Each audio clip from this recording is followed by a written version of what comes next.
Bom, pessoal, esses dias com chuva, esse limpador travou comigo no meio do caminho. Já consegui abrir o motor e descobri que a engrenagem de plástico que se encontra dentro do motor está gasta. Fui numa casa de autopeças e comprei uma engrenagem nova. Vou desmontar o motor e mostrar o encaixe do mesmo. Talvez eu consiga ajudar mais gente que esteja com esse mesmo problema aí.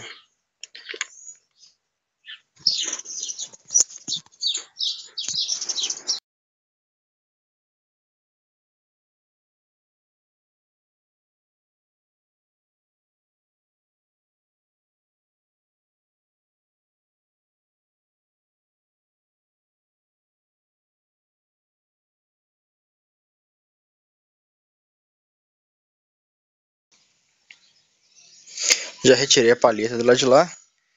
Já tirei a palheta do lado de cá também, usando uma chave 10. Tirar o bracinho.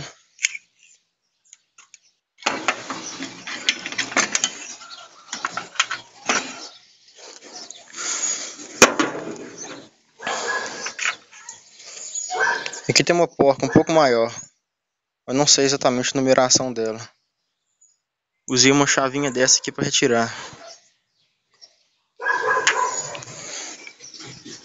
Tem um anel de vedação aqui, de borracha. A gente pode tirar ele dos dois lados.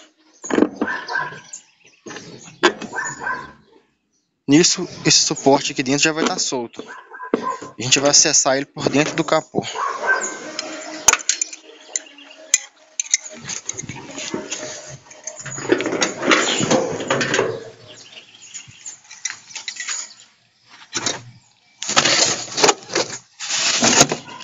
Aqui embaixo se encontra o motor e um outro parafuso aqui. Vamos soltar esse motor aqui da carcaça do carro para liberar o motor juntamente com o suporte que leva para os dois lados do para-brisa. Eu vou desatarrachar e volto logo mais. Bom, já retirei o motor de baixo lá do capô do carro. Aqui o eixo de um limpador e do outro lado o eixo do outro.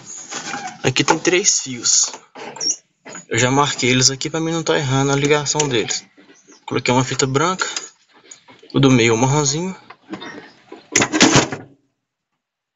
e o outro é um fio preto. Pronto.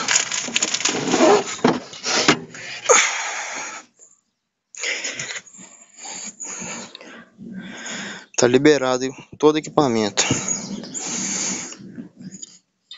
Para retirar esse motor daqui, vamos soltar esse anelzinho de pressão aqui.